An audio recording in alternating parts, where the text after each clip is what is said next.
Hi, everybody. Good evening. So, Jenny here. Today, I thought, we just finished Thanksgiving in America, and it's a time when families come together and give thanks for everything we have in our lives. And for many people, Thanksgiving is when they get together because Christmas time, the airports get very crowded and everybody's very busy. So many families decide that Thanksgiving is a time they spend with their relatives, and Christmas is a time where they spend with their own families. So in America, Thanksgiving is the biggest day when everybody travels, the biggest time, or the most people travel during Thanksgiving. So I wondered what was going to happen this year. And to my surprise, they said that, what did they say? Only the number of travelers went down only by 3%. I said, that's it? That means everybody who normally travels traveled. You know, people, especially students, young people, they went home.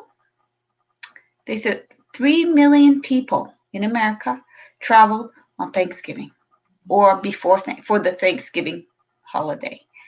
I thought, oh my gosh, that's a lot of people.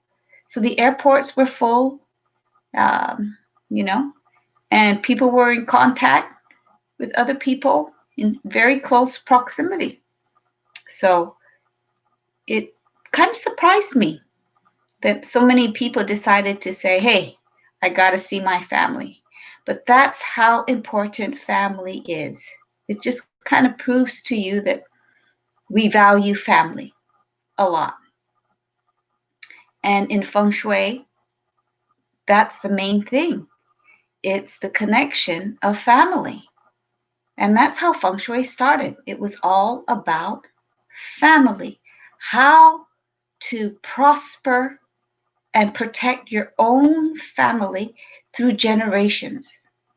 And they believed, nowadays we call it karma, um, or you can call it destiny, uh, or in Japanese, there's certain words that we use, but I guess the best word would be karma. And they say karma is connected in 3 generations, which means for me, that's my grandparents, myself. Oh, no, sorry. My parents, myself, and my children. That's 3 generations.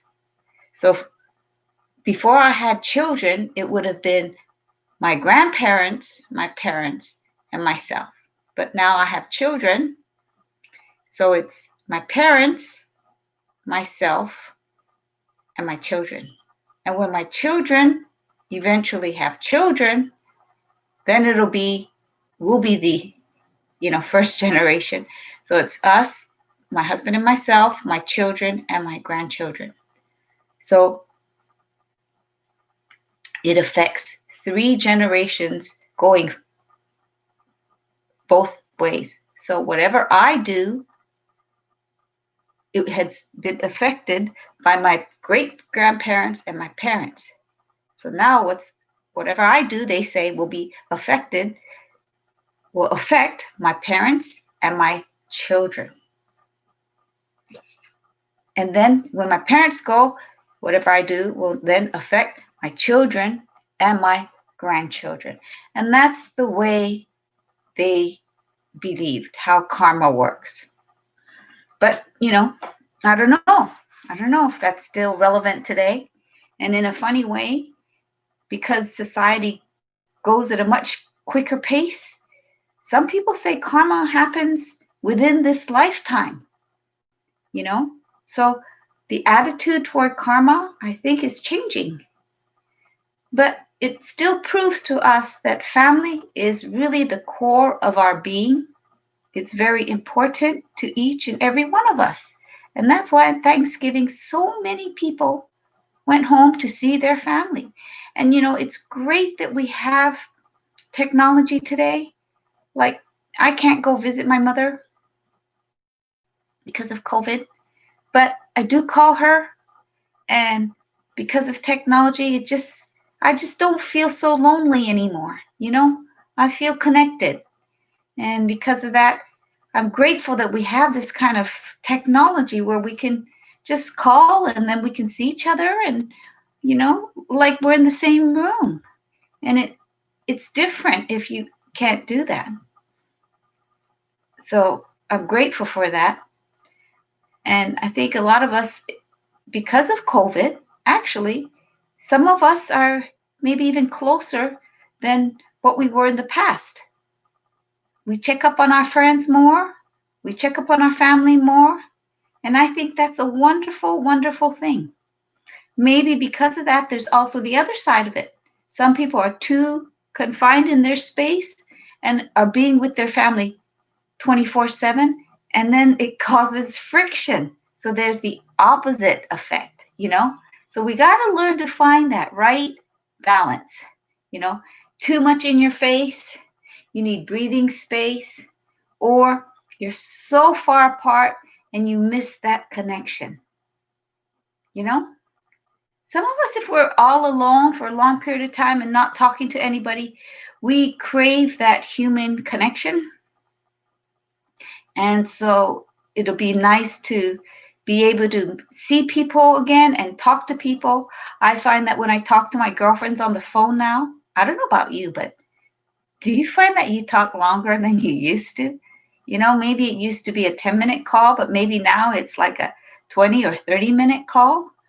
And maybe that's one of the effects of being confined and working alone. I find that I work alone a lot, and I like my own time, but then I do miss human contact. And so when I do see my clients or I do see my children, sometimes we don't even have to talk. We just have to be in the same room, and it's very, very comforting. I don't have small children anymore, and I don't have any grandchildren yet, but I'm sure, being able to hug those little children, it must be such a warm, wonderful feeling. And that's what feng shui is fundamentally about.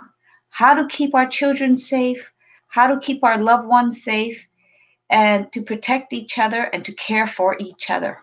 And that's why we want a good house.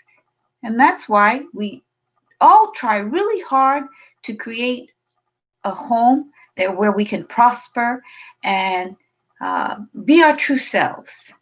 And that's the fundamental of feng shui. A lot of feng shui today also, you may find, is based on astrology. And so the reason why I'm kind of concerned about that is because astrology should be something that you can give or take, depending. Some days, if it's good, you think, oh, yeah, great. If it's bad, you say, I don't believe in astrology. But it shouldn't dictate the way you function. You need to take control of your situation and move forward. And that's why we use feng shui. We want to create a space where we can function and take action on what our goals are. So, for example, when you have children and you have to do their homework within a given space, you want to create an environment where they want to do their work, they're not distracted, and they're not arguing with each other. And I'm sure going to school in this time during COVID is very, very difficult because, nobody planned this. And maybe there's not enough space, or you're confined to the same room and you can hear things, for example, with somebody in the other room, and it can bother you when you like it quiet. Everybody's different. For example, myself, when I do my work, I like silence, and I can concentrate better when I have silence. But for example, my son, he needs this kind of rhythm. I don't know, he listens to music that doesn't have any lyrics. It's just this that kind of just, and he likes this beat. And I don't know, but for him, he can you can function. But for myself, I got to have it really quiet or else I get distracted. But that's when I'm working, but for or reading. But for example, if I go out and I want to do a quick kind of quick paced walk, the best thing for me is to listen to music that's a little bit upbeat, and then I can kind of go and walk with the beat. So choose your situation, create a situation where you are at your optimal environment. So every activity you do may require something different. And that's why every room requires something different. If you don't like to cook and you feel like you have to cook, what would make you cook? You got to think it like that. You know, maybe you just need to buy a new pot or something, and it'll get you excited again about cooking, because now we're all stuck at home. We got to cook. We can't go out like before. So think of the situation you're in. Think about what would make me do what I don't want to do, so we don't procrastinate. So for example, I don't know, for me, I got to concentrate and I get distracted very easily. If my phone is nearby, I kind of scroll and I check, my email, and then I check my Facebook, and then I get distracted. And before I know it, oh my gosh, 15 minutes, 20 minutes, 30 minutes, 1 hour goes by. And I think, oh, I just wasted an hour. What did I get done? Nothing.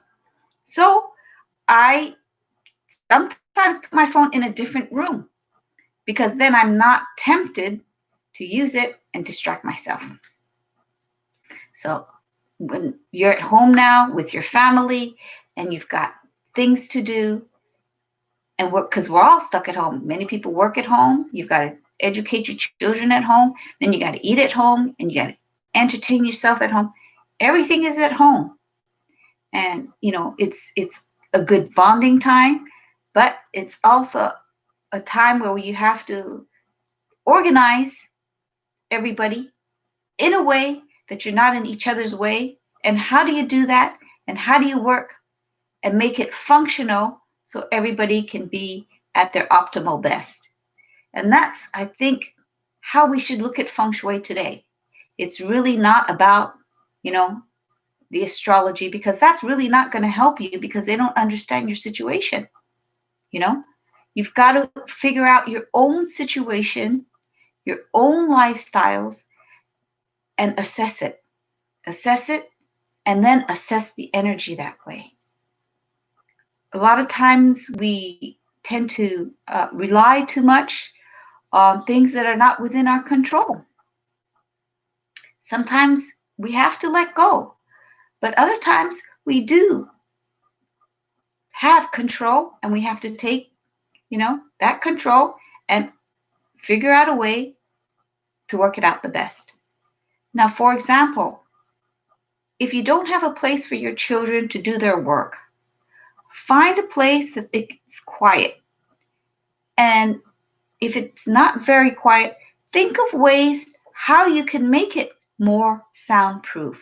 For example, right now I'm working with a client who wants to create his office, and he needs it quiet. He doesn't want to be distracted. So I'm looking at different ways you can soundproof a room. There's padding you can put on the windows, because, there's a lot of sound that comes through glass. There's also things you can do to your drywall. You can add padding. You can add, some people put when they soundproof for like musical rooms, they put vinyl. You have your drywall, and then inside you have your insulation, and they actually put this kind of vinyl, and it just absorbs all the sound, and that makes a lot of sense. Then they cover it with drywall, so it's like really, really soundproof. But we don't need that when we're, studying with children. But those are things that you can think about. A lot of times, if you're on a wooden floor, it bounces off. A hard floor will bounce off sound more than a carpeted floor. So maybe if you have all wood floors or hard surfaces, you can think about making the place more quiet by putting carpet or throw rugs or even things on the wall. For example, there's tapestries that can absorb sound. So be creative and help your environment and think of ways on how you can improve your space. Maybe you need more lighting so you can study better. You need lamps, you know, to focus on the work you're doing. And then also make it fun and make it conducive so you think, gosh, and your kids will feel, gosh, I want to do my work now because it feels really good. There's a lot of light. I'm not distracted by my sister in the next room listening to some music. I can concentrate and I can enjoy my work. So that's how we have to think, how we can improve our situation so that we ourselves take, and that's how we create a better family environment. So feng shui really is about creating a closer family, a better environment, and how we can get along better so we can all be fulfilled and have a prosperous life. So today was more about family more than anything else. And I guess the reason why I wanted to talk about that is because it was Thanksgiving.